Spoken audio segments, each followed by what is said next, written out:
I speak to you here once again from my 35 square metres of glorious gym empire, ready to answer your questions and drink schnapps. This is a re-recording of the questions that I answered on Sunday night because we had a little mess up with the live stream and it didn't save. So since most people watch it afterwards, we thought it best to give it another go and see if I could jazz it up a little too and perhaps answer things better. First question comes tonight from Daniel, who asks about sumo deadlifts and their usefulness. L'chaim, Daniel. So, for those who don't know, a deadlift is a lift where the bar is sitting on the floor and you grab it and stand up with it. Relatively simple on its face. The bar sits dead on the floor and you lift it, thus the name, deadlift. Now when you do so, you can do it with a variety of stances, narrow or wide, and a variety of grips, narrow or wide. And if you do it really fast, it might come up all the way to your shoulders to be a clean, and if you do it even faster still, it might go all the way overhead and be a snatch. But it is, in any case, a pull from the floor. Any pull from the floor, the setup will have three things in common. The first is that the bar is over the middle of the foot. That's not the middle of your visible foot, but the middle of your whole foot. Pretty universally, it will end up about 1 inch to 1.25 inches, or 25 to 30 millimeters in new money, away from your shin. Bar will be over the middle of the foot. The shoulder blades, or visually, the armpits, will be over the bar, and the back will be locked in extension. If those three things are true, however funky it looks, that is a good setup. That is true for any pull from the floor. Now, it will look different based on the way the person sets up and the proportion of the lifters. A wider stance will drop the hips and make the trunk more vertical. A narrower stance will raise the hips and make the trunk more horizontal. Longer arms will enable a more vertical trunk. Shorter arms will give you a more horizontal trunk. So, for longer legged lifters, the trunk may actually be horizontal or past horizontal. Obviously, that person is going to find it very difficult to keep their back tight when they're setting up.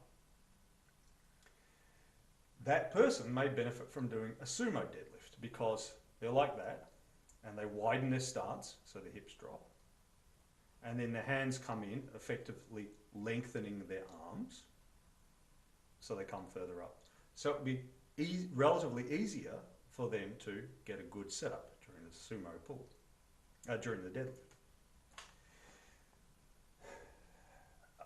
A number of years ago, when we started taking people to powerlifting competitions, we used to see a lot of young women doing sumo pulls. And that was because just as the lifters were novices,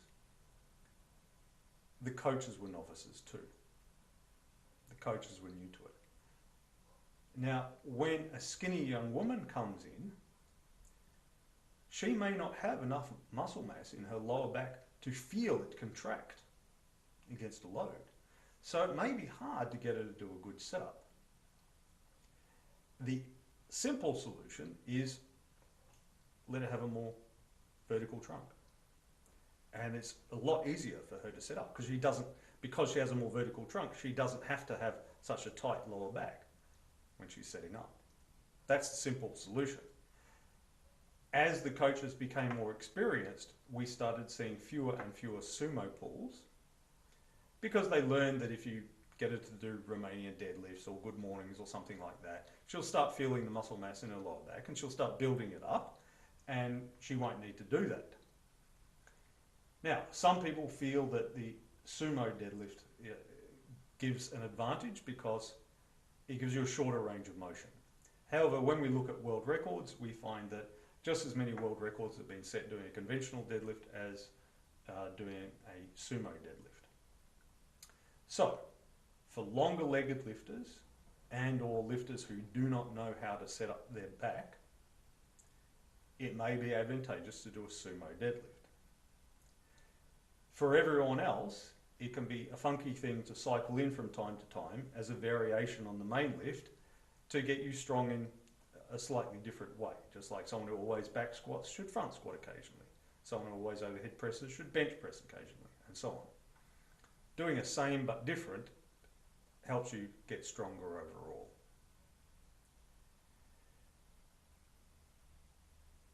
Aside from that, not huge reasons to prefer a sumo over a conventional or other kind of grip deadlift. But one thing to bear in mind is that, so generally speaking, the squat will help drive the deadlift up. So if you are a narrow stance squatter, you will find that you get better carryover to conventional deadlift with your hands just outside your legs than you do to a sumo deadlift. And if you're a wide stance squatter, that is going to help your sumo deadlift more than it will help your conventional deadlift, because the movements are more similar based on the stance. Vary them around. If you don't have particular competitive goals or particular injuries or anything, there's no huge reason to choose one over the other. Vary them around. Okay, Jones asks, does cardio kill gains? This is an old one called the interference effect. And this has indeed been studied quite a bit. Namely, if you get two groups of people, one just does strength stuff, one just does cardio stuff. Sorry, three groups, and then the third group does strength and cardio. Which one does best with strength or cardio? And what they find is doing strength alone gets you stronger than if you mix it with other stuff, and doing cardio alone gets you stronger than if you mix it with other stuff. Strength seems to suffer more from doing a lot of cardio than vice versa. And it also depends on what kind of cardio you do. Running takes a lot out of you. Cycling and rowing and swimming does not take a lot, as much out of you, given the same heart rate.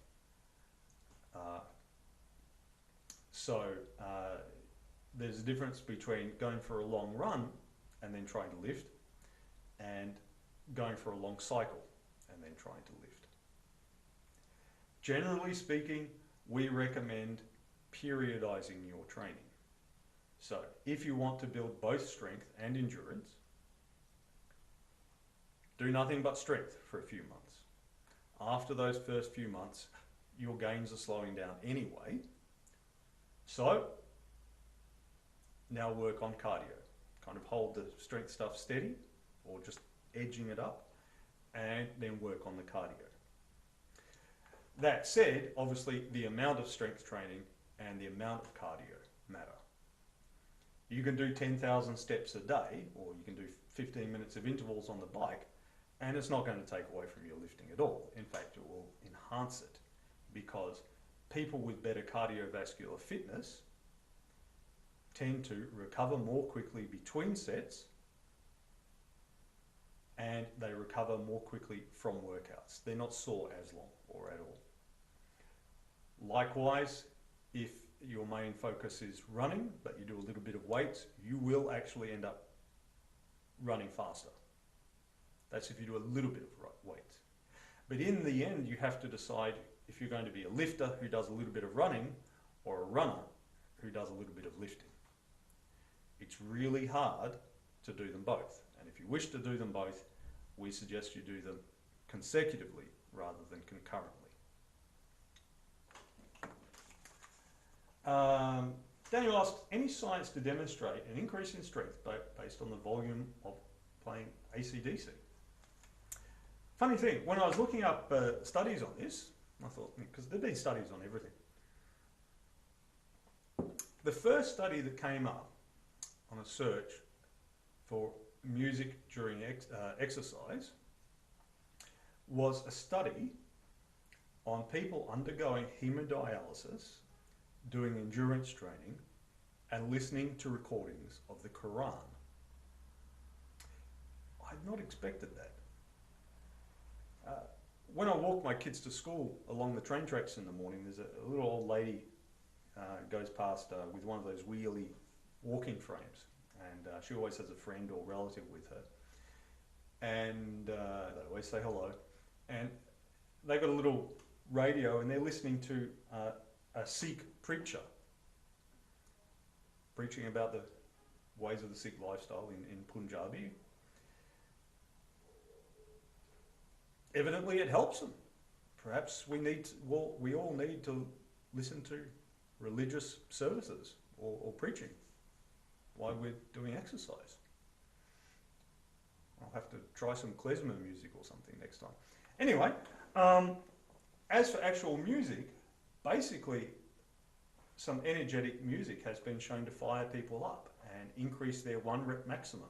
Only a little bit, but it does. So all that hardcore Pantera playing in those hardcore powerlifting gyms, maybe there's a physiological reason behind it. So it helps people with grinding out a heavy single or two. I haven't seen any studies or any evidence that it makes a difference over 5 to 10 reps and so on, or over the course of a whole workout. But they have also found it helps that having a bit of energetic music, a person is more, if they're doing a cardio, doing a tough interval session, they are more likely to complete that session and more likely to say nice things about that session afterwards. So apparently it does help, Daniel. But try those preaching tapes that I'll send you later. JC asks, pros and cons of Bill Starr's 5x5 ramp up sets. It means ramping up to a heavy set of 5. Shall we give you the history or just the short answer? I think just the short answer today. Okay. The purpose of physical training is to impose a stress on the system sufficient that the system adapts so that it is no longer a stress. So, if you do a heavy single, like say you're moving house, you don't train, you move house one day and you shift your fridge. You don't become stronger just from shifting your fridge once. Your body says, that was once, who gives a shit?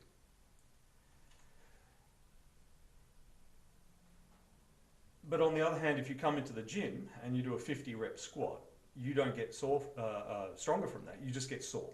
Horribly, horribly sore. The stimulus must be sufficient, which means enough, but not too much. By experience, we find that somewhere between 20 and 50 reps a week is enough to drive an adaptation. It's sufficient stress to make the body adapt. So you do your 3 sets of 10 push-ups, and your body says that was stressful. I'll develop the ability to do 12. It's not that your body wants to be stronger. Your body just doesn't want to be stressed. So it says, if I develop the ability to do 12, then 10 won't. Next time he does 10, it won't be a stress. So you do your 3 sets of 10. Next time you come in, you do 3 sets of 11. Because you want to continue stressing your body. If you just did 10 again, your body would go, so what? Your body changes because you ask it to do more than it did before. So, 20 to 50 reps total each week seems to be enough to drive an adaptation. Stressful reps, and that's kind of 60 to 80% of your max range. So how do we break up those 20 to 50 reps? Well, you'll notice that all the programming you've heard about over the years has something in that range. 3 sets of 8 to 12 twice a week. Or Ripto's 3 sets of 5. Or all those weightlifting programs with, 3 sets of 3 but doing it every day, or 8 sets of 3 doing it a couple of times a week, and so on. It comes up to like 20 to 50 reps. It seems to be needed higher reps for the upper body stuff. Smaller muscles involved, takes more to stimulate them or something, I don't know. And lower reps are alright for the lower body stuff. So, this is why in starting strength and similar programs we get, as I said, 3 sets of 5. Now, if you're ramping up to a single set of 5, it's going to be pretty hard to get 20 to 50 reps in that week. And you may ask, in fact, why 5s? Well, 5s seem to be enough to stimulate the system to change, stimulate an adaptation, without being so many reps that it's hard to recover from. 5 is also a good number for a coach. If I watch you lift and you do 1 rep and you've done something wrong, well, it might just be the first rep. I need to see the second rep to confirm that's actually a thing, because you don't want to overcorrect. You don't want to, oh, you're holding your little finger wrong or whatever. But if on the second rep you do the same thing, I know that that's a problem that you have and we need to fix it. So I issue a correction. Then you do a third rep, you've listened to the correction, and you do it right. Now, if you were to do just sets of 3, that means that only 1 rep out of 3 is any good. That's not a passing grade. If you did sets of 10, the last 3 to 5 are going to be shitty simply because you're fatigued. If you're tired enough, you can't do them well. So again, between the first 2 or 3 you didn't do well and the last 3 to 5 that you didn't do well because you were fatigued, you've only got a few reps that are any good. Whereas if you do 5, I can see the error with the first one, confirm it with the second one, fix it on the third, then you do a 4th and 5th, and you get 3 out of 5 good ones. Someone who shall remain nameless said to me, in a drawling Texan accent, that confidentially, Kyle, probably about 10 reps are enough. But we get them to do 15, so even if they fuck a few of them up, they'll still have 10 good ones. So that's why we do 5s. A single ramping set of 5 is probably not really enough to drive an adaptation. It may be enough if you have a base of volume underneath it. So as time goes on, because that heavy set of 5 is so damned heavy, it may give you an adaptation anyway.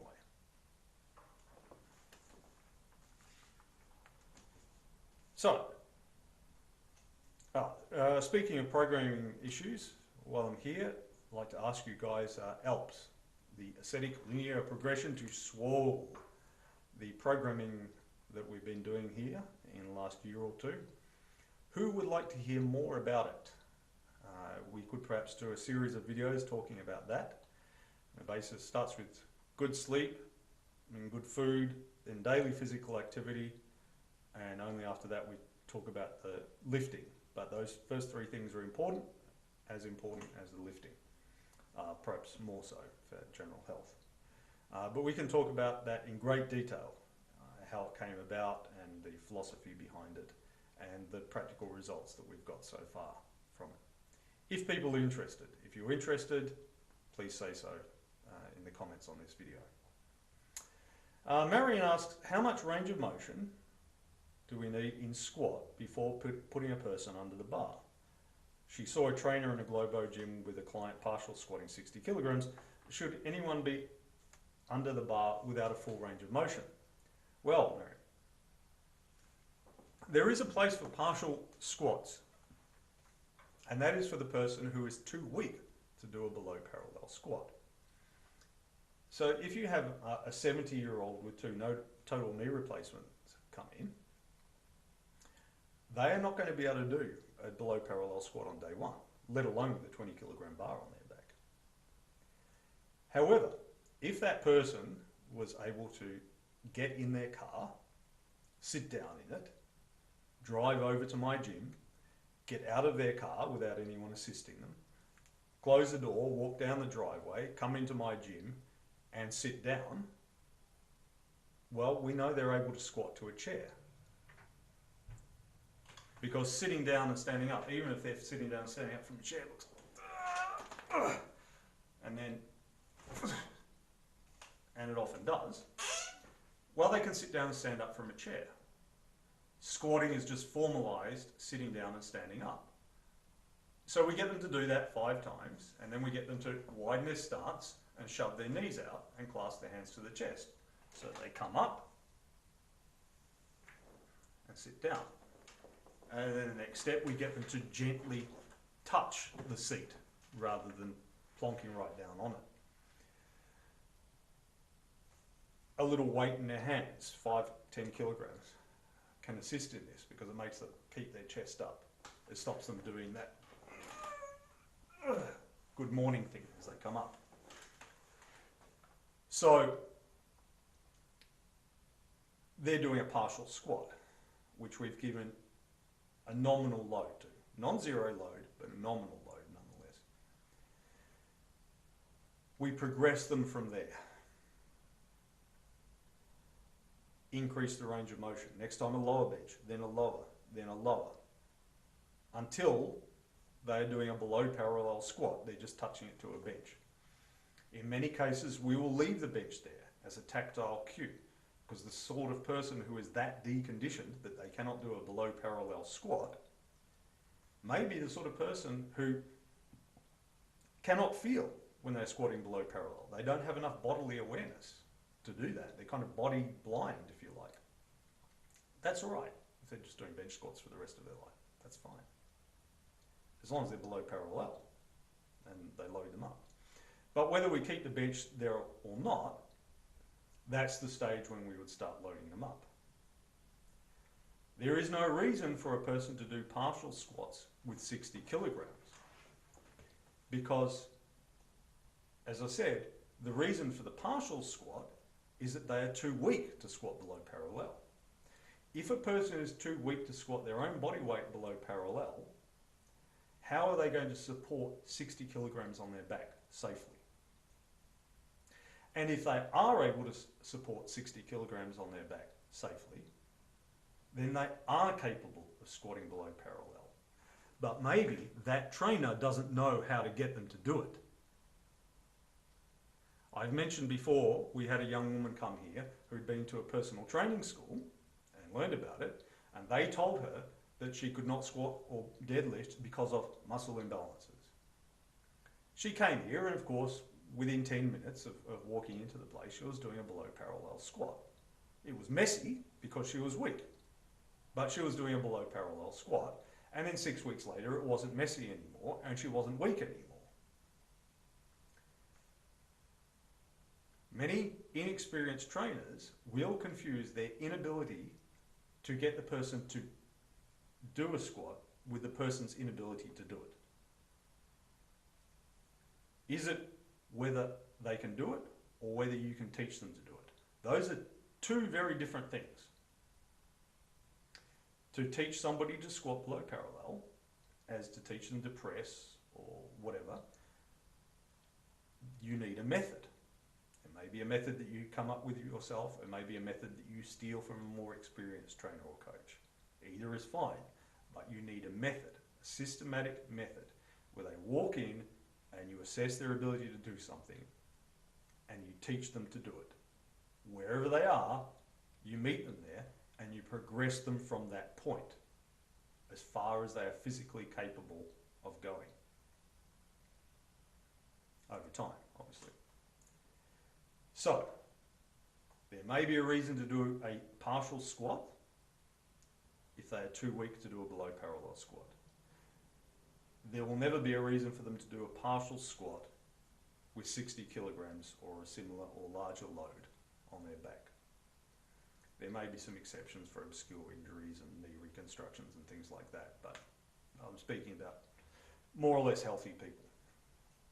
So, that trainer probably didn't know how to coach the movement.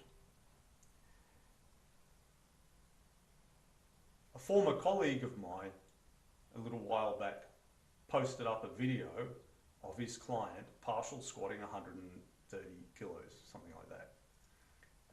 And next to the picture, he mentioned he started losing depth a few weight jumps before this, but he likes to push on and achieve. In other words, that trainer knew that he was doing it wrong, but he let him to boost his ego and boost the trainer's ego and be able to boast about him. That is coaching malpractice. Letting them do a shitty lift for the sake of your ego and lying to them and telling them that it's a good lift. This is like when a woman fakes her orgasms. It doesn't help either of you. It's just for ego. Don't fake, boys and girls. Be genuine. Tell them what they need to do to improve.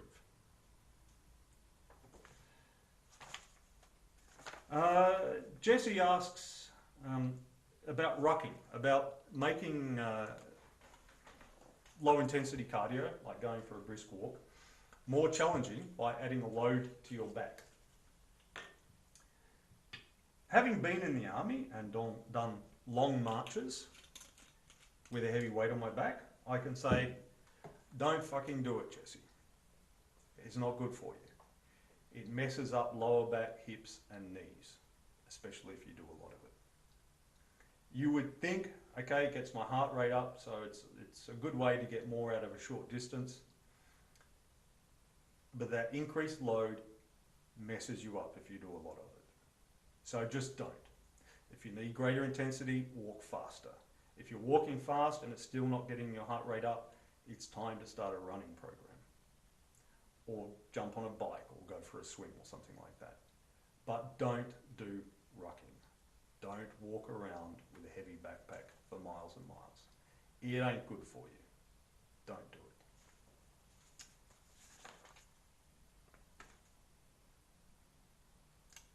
We are left now with the rant of the week. It came to my attention recently that there was a fellow who had a friend for a long time, and he developed romantic feelings for her. And he confessed these romantic feelings to her by way of messenger.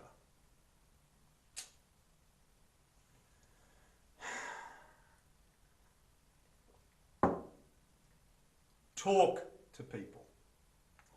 Talk to the woman. Write her a letter. Ring her up.